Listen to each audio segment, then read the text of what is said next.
नमस्कार, आप देख रहे हैं न्यूज नेशन में हूं पिनाज त्यागी। यूपी में मिशन 2022 का आगाज हो चुका है। सभी पार्टियों ने विधानसभा चुनाव में जीत के लिए समीकरण बनाने तेज कर दिए हैं। 2020 के इस महादंगल में कांग्रेस भी मैदान में उतर गई है, जिसकी अगुवाई प्रियंका वाड्रा कर रही हैं। प्रियंका 3 दिन के यूपी दौरे पर हैं और यूपी में कांग्रेस की नैया पार लगाने की कोशिश में जुटी हैं। क्या 2022 में प्रियंका कांग्रेस के लिए नया करिश्मा कर पाएंगी? क्या कांग्रेस अपनी खोई जमीन को वापस लाने में कामयाब होगी? इस पर बात करने के लिए हमारे साथ खास मेहमान जुड़ेंगे, लेकिन सबसे पहले ये रिपोर्ट देखिए, उसके बाद चर्चा होगी कि प्रियंका गाहे बगाहे सीजनल पॉलिटिशियन के तौर पर यूपी में आकर के वाकई में यूपी की जमीन को, यूपी के लोगों को अपने साथ मिला पाएंगी, या फिर कहीं ना कहीं यूपी में बेस ना होने का उनको खमियाजा भुगतना होगा। ओवैसी की भी एंट्री के बाद कांग्रेस के लिए क्या कुछ बचता है, तमाम चीजें चर्चा करेंगे। लेकिन रिपोर्ट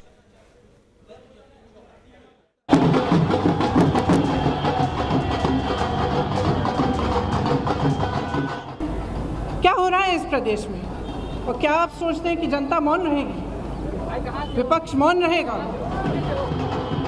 इन्हीं आक्रामक तेवरों के साथ प्रियंका गांधी ने यूपी विधानसभा चुनाव के लिए कांग्रेस की चुनौती पेश कर दी है।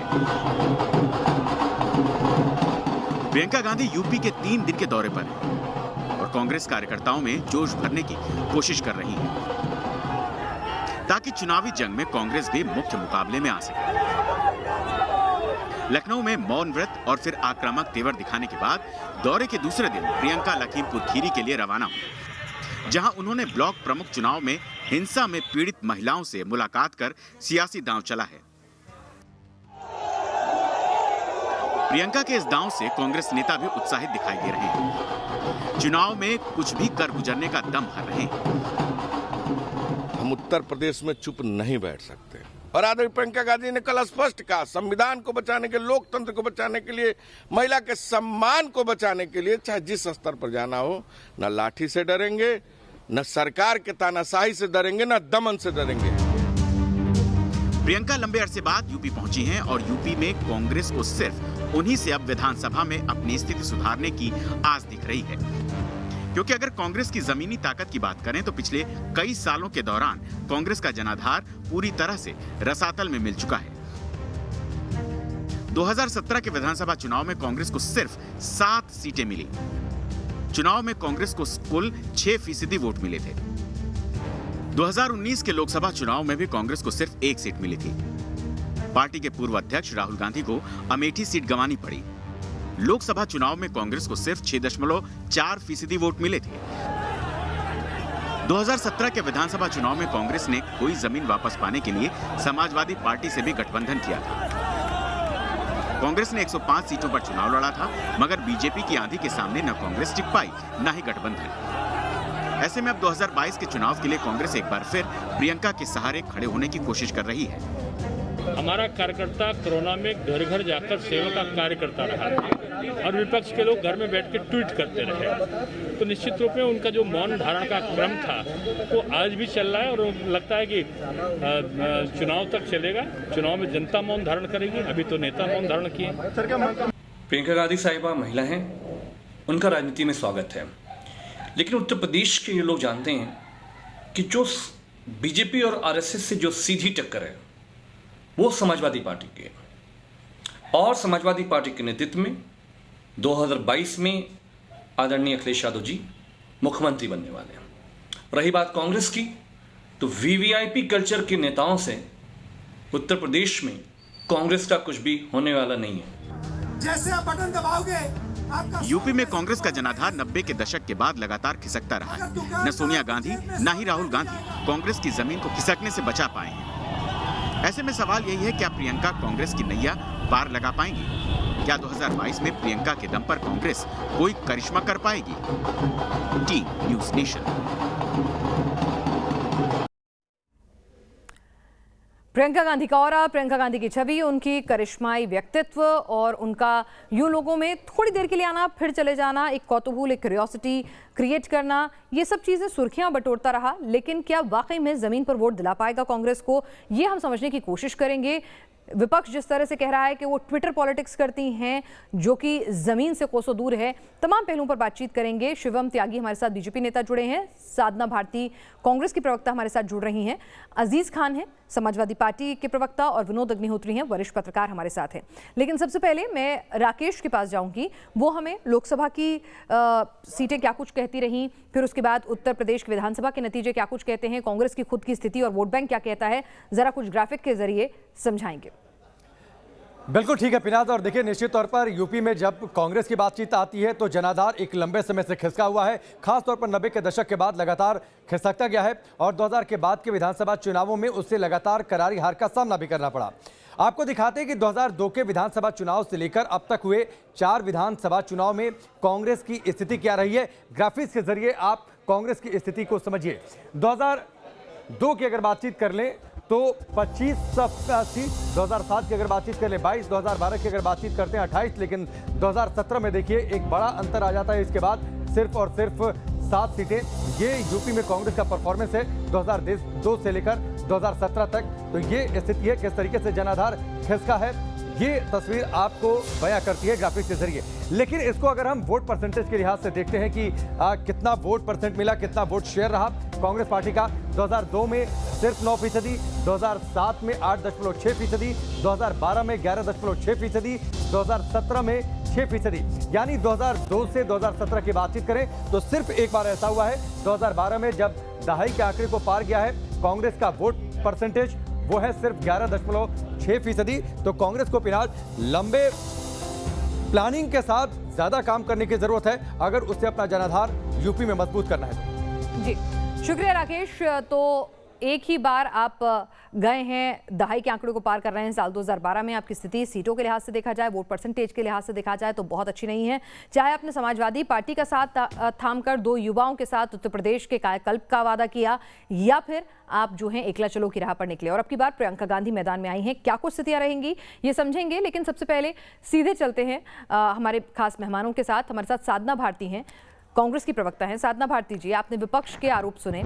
डिप्टी चीफ मिनिस्टर कह रहे हैं कि जो महिला, जो कांग्रेस की नेता जमीन पर नहीं उतरती हैं, गाहे बगाहे यूपी का दौरा करती हैं, ट्विटर और प्रेस रिलीज के जरिए राजनीति करती हैं, तो भला वो कैसे पार्टी के कार्यकर्ताओं में अब नई जान फूकेंगी और कैसे वो जीत की राह दिखाएंगी कांग्रेस को?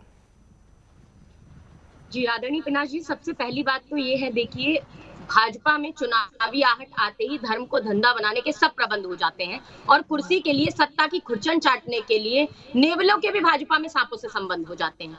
और सच्चाई यही है कि अगर आदरणीय प्रियंका गांधी जी की बातें, चाहे वो हाथरस रेपकांड रहा हो, चाहे उत्तर प्रदेश के किसी भी कोने में किसी गरीब के साथ अन्याय हुआ, अत्याचार हुआ, कोई शोषित रहा, कोई पीड़ित रहा, कोई वंचित रहा, तो उसमें प्रियंका गांधी जी ने सड़क से संसद तक आवाज उठाई है। संसद में बैठे हुए लोगों के कानों में चिल्ला चिल्ला कर आवाज पहुंचाने का काम उन्होंने किया है, तो इसमें गलत क्या है? और बात दिल्ली में बैठकर उत्तर प्रदेश की आवाज पहुंचाना, वो भी जब पार्टी का वोट परसेंट जो है वो दहाई के आंकड़े को भी पार ना कर रहा हो, जब पार्टी की सीटें जो हैं वो दहाई के आंकड़े तक भी ना आ रही हो, पार्टी स्ट्रगल कर रही हो, तो ऐसे में बड़ी हमने बंगले देखे थे कि प्रियंका गांधी के लिए बंगला चुना जा रहा है, वो अब यूपी आके रहेंगी और यूपी की जनता के साथ जुड़ेंगी और पॉलिटिक्स करेंगी, जमीन से जुड़कर गांव-गांव जाएंगी। और वो भी तब जब अमेठी आपके हाथ से चला गया, रायबरेली के जो उपचुनाव, जो तमाम नतीजे होते हैं वो आपके हक में नहीं जाते हैं, जो आपके गढ़ कहे जाते थे।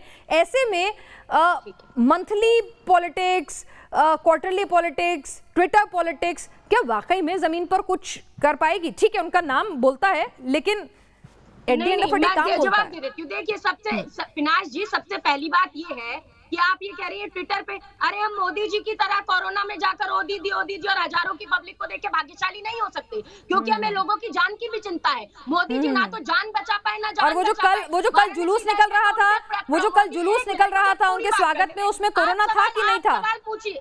नहीं, पूछ रही हूँ ना, मेरे को, मैंने अभी तस्वीरें देखी ना, शायद आपने देखी नहीं होंगी, मैं दिखा देती हूँ। तो उसमें कोरोना था कि नहीं था? मैं सब कुछ देख चुकी। मैं उत्तर प्रदेश के, मेरा पैतृक, डबल स्टैंडर्ड मत रखिए। मैं तो कह रही हूँ कि अगर वो आयोजन होते हैं वो भी गलत हैं। ये जो तस्वीरें हैं, यहाँ कोरोना है कि नहीं है? यहाँ कोरोना है कि नहीं? बिल्कुल, सुनिए ना, अब मास्क लगा के सब लोग हैं। मोदी जी जाते हैं तो कोरोना खत्म हो जाता है, कुंभ उत्सव कराते हैं तो कोरोना खत्म हो जाता है क्या? आईपीएल उत्सव कराते हैं, अभी तो कावड़ की बात चल रही है, सुप्रीम कोर्ट संज्ञान। चलिए, मैं समझ गई, जनता भी समझ गई और मैं भी समझ गई। अजीज खान साहब भी हमारे साथ जुड़े हुए हैं। अजीज खान साहब, मैं एक बहुत जरूरी पॉइंट उठाना क्या लगता चाहती हूँ, है पिनाकी जब मुझे थोड़ा सा समय। मजबूत स्थिति में हो पार्टी, अगर बीजेपी, अगर वहां पर तो ऐसे में आपकी स्थितियां भी जो हैं, अगर चाहे आप पंचायत के चुनाव देख लीजिए, लोकसभा के चुनाव देख लीजिए, वोट परसेंटेज देख लीजिए, उसमें ओवैसी साहब कूद गए हैं और प्रियंका गांधी का करिश्मा आपको लगता है कि आपके लिए मुश्किलें और बढ़ा देगा? देखिए पिनाक जी, सबसे बड़ा सवाल ये है कि आज जो माहौल है, 4.5 साल हो गया बीजेपी को इस प्रदेश में राज करते हुए। बीजेपी कोई एक ऐसा काम नहीं बता सकती है कि जो पब्लिक के हित में हो। हम दावा करते हैं तो ऐसा नहीं बता सकती, इसलिए क्योंकि उसने काम कुछ नहीं किया, सिर्फ उसने ढोल पीटा है। जनता उत्तर प्रदेश की बहुत परेशान है। कोरोना को ही ले लें आप, कोरोना में जिस तरीके से मौतें नहीं, मैंने प्रियंका गांधी के लिए सवाल पूछा था। बीजेपी की बात मैं समझ सकती हूँ, बीजेपी का विरोध करना स्वाभाविक है और इसी तरह के से मजबूत होता है विपक्ष। मैं बिल्कुल बात कर रही हूँ, लेकिन आज का जो डिबेट का टॉपिक है, हम रोज 3 बजे मिलते हैं और इसी पर चर्चा करते हैं। आप भी आते हैं मेरे साथ हफ्ते में कई बार। तो बस मैं ये कह रही हूँ कि प्रियंका गांधी की मौजूदगी, राहुल बाबा का साथ मिला था, 2 युवाओं का साथ कुछ कमाल नहीं कर पाया था, तो राहें अलग हो गई। अब प्रियंका गांधी आई हैं, एक और गांधी उतरा है मैदान में, तो क्या समाजवादी पार्टी के वोट बैंक में कुछ डेंट लगेगा? देखिए पिनाक जी, यही बात मैं आपको बताना चाह रहा था पहले।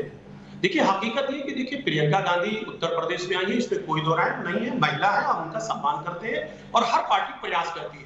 संविधान ने सभी लोगों को अधिकार दिया कि वो अपने चुनाव प्रचार को हर जगह जाए लेकर के और चुनाव प्रचार करें और अपनी बात को लोगों के बीच में रखें। इसी कड़ी में अगर प्रियंका जी उत्तर प्रदेश में आई है, दौरा कर रही है, मुझे कोई आपत्ति नहीं और मैं खुश हूं कि कम से कम एक महिला है जो जागरूक है, कम से कम अपनी बात को कहने के लिए आई है, क्योंकि आज उत्तर प्रदेश के हालात अच्छे नहीं है। डिंपल जी जिस तरीके से देखा जाए वो भी निकलेंगे जो मौका पड़ेगा। अच्छा भाई, निकलना और ना निकलना ये बड़ा इशू नहीं, ये हमारा राष्ट्रीय नेतृत्व तय करता है। एक मैं दूसरी बात आपको बताना चाह रहा था। देखिए आज उत्तर प्रदेश की जो हम स्थिति बताने आपको जा रहे थे, वो आप जरा समझ ले प्लीज, मुझे मौका दें। देखिए उत्तर प्रदेश की स्थिति बहुत बेहतर नहीं है और जिस तरीके से यहाँ स्थिति बेकाबू है, पूरी तरह से जंगल राज है, माफिया राज है, जिस तरीके से कानून व्यवस्था की तारीफ करके माननीय मोदी जी गए, वाकई में ये शर्म आती है कि देश के प्रधानमंत्री, हम सबके प्रधानमंत्री जिस तरीके से कोरोना के लिए योगी जी की तारीफ करके गए, वाकई में दुखद है। चलिए, और कुछ इंटरनेशनल प्लेटफॉर्म्स ने भी तारीफ कर दी, वो भी दुखद है, वो भी दुखद होगा। मतलब मोदी जी तो चलिए उनकी पार्टी के मुख्यमंत्री हैं तो करेंगे, वो भी तो दुखद है। बहरहाल ठीक है, मैं आपकी बात मान गई। हमारे साथ शिवम जी भी जुड़ रहे हैं।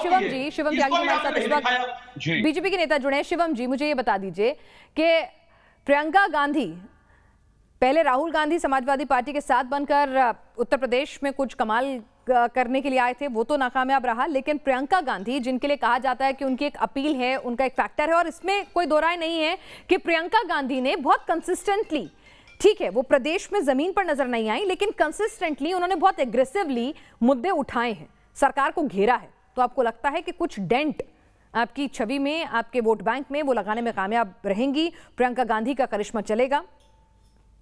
पिनाज जी, सबसे पहले तो मैं एक चीज कहना चाहता हूं कि जब आप कहते हैं कि सरकार को उन्होंने घेरा है, तो जिस प्लेटफॉर्म पर उन्होंने घेरा है ट्विटर, उस पर मात्र हिंदुस्तान के 6 करोड़ लोग हैं। तो अगर इसको घेरना कोई कहता है तो मुझे लगता है वो जस्टिफिकेशन नहीं होगी। और उससे भी इंपॉर्टेंट चीज यहाँ है कि इस देश में प्रियंका जी को पहली बार जब उत्तर प्रदेश में प्रभारी बनाया गया, वो दिन था 23 जनवरी 2019। 23 जनवरी 2019 के बाद से प्रियंका जी का ट्रैक रिकॉर्ड देख लेते हैं, भविष्य क्या होने वाला है अपने आप समझ में आ जाएगा। 23 जनवरी को जब वो उत्तर प्रदेश की प्रभारी बनी, उसके बाद क्या हुआ? जब वो जनरल सेक्रेटरी बनी, ज्योतिरादित्य सिंधिया जी को प्रभारी बनाया गया। वो कहां पर है ये देश जानता है। उसके बाद जितिन प्रसाद जी का क्या हुआ? जबकि उत्तर प्रदेश का चार्ज खास तौर पर प्रियंका जी के हाथ में है, जितिन प्रसाद जी भी चले गए। उसके बाद 2019 में इलेक्शन हुआ, सीटें कितनी आई ये देश जानता है। उसके बाद 2020 में जब उपचुनाव हुए, 7 सीटों पर चुनाव हुए, 7 में से 1 समाजवादी पर गई, 6 भारतीय जनता पार्टी पर गई। जिला पंचायत के जो निर्णय है वो अभी ज्यादा दिन हुए नहीं है, बहुत ही कम दिन हुए हैं। पूरा प्रदेश और देश इस बात को जानता है। अब आप कृपया करके चलाइए, नहीं मैं आपके ऊपर नहीं बोल रहा, इस बात से कोई लाभ नहीं। उन्होंने आपकी बात पूरी तरीके से सुनी ना। साधना जी जब आप बोल रही थी तो बीच में नहीं बोले ना। साधना जी, शिवम जी जब आप बोल रही थी नहीं बोले ना, तो आप सम्मान करिए पैनल का। देखिए आपकी बीच में, आपके बारे में कोई बीच में नहीं बोला। साधना जी जरा सुन लीजिए उन्हें, आपके पास आऊंगी मैं इनके मुद्दे लेकर। साधना जी आप बोलिए। ठीक है, अगर आप नहीं मानेंगे गुजारिश तो दूसरे तरीके हैं, बोलिए। मैं सिर्फ इतना कहना चाहता हूं, तो इनका ट्रैक रिकॉर्ड कुछ ऐसा है। आप इस प्रदेश में कितना सक्सेसफुल हो पाई है, प्रदेश की जनता ने लगातार आपको बताया है। खुद गांधी परिवार की बात कह लें या फिर प्रियंका वाड्रा की बात कह लें या फिर पूरी कांग्रेस पार्टी की बात कह लें, उनका क्या ट्रैक रिकॉर्ड रहा है उत्तर प्रदेश में, बहुत ठीक है। और एक मैं नई बात पर आता हूं, आज मामला प्रियंका गांधी का है, आप उत्तर प्रदेश की सरकार को क्रिटिसाइज कीजिए, कोरोना पर बात कीजिए, सब कुछ है, लेकिन जब भी आपने दोनों प्रवक्ताओं को समय दिया कि प्रियंका गांधी पर बोलिए, कोई भी 10 सेकंड से ज्यादा बोल नहीं पाया। मतलब समाजवादी की भी परेशानी है कि मतलब बोलना प्रियंका गांधी पर था, लेकिन 5 सेकंड बोलने के बाद उत्तर प्रदेश सरकार पर आ गए। मैं मानता हूं, अरे वही प्रॉब्लम, मैडम लिस्ट भेज दूंगा आपको उपलब्धि के लिए, शायद आपके पास समय नहीं है। अगर स्टेट हाईवे से लेकर मेडिकल कॉलेज से लेकर जीडीपी से लेकर तमाम जगह पर आ जाऊंगा तो आप बोल नहीं पाएंगे। लेकिन मैं इस चीज में, आपका प्रॉब्लम यही है कि लगातार चिल्लाना, आप ये हैकलिंग वाला सिस्टम है ना, ये प्रदेश की जनता जान चुकी है। मत चिल्लाइए, कोई लाभ नहीं है, मत चिल्लाइए, कोई लाभ नहीं है। ये सेलेक्टिव एमनीशिया जो आपके नेताओं को हुआ है, उनको कहिए कि कृपया करके सभी जगह बराबर और एक ही तौर से काम करें। इस बात का कोई लाभ नहीं है। साधना जी, ये हम बच्चे थोड़ी ना। साधना जी, प्रियंका जी तो मौन प्रदर्शन करती हैं और आप जो है बोलने का मौका भी नहीं देती हैं। जरा रुकिए थोड़ी देर के लिए, जरा रुकिए। मैं आपको गुस्सा समझती हूँ, अपने नेता के प्रति आपकी वफादारी और आपका सम्मान भी समझती हूँ। जरा रुकिए, ठीक है।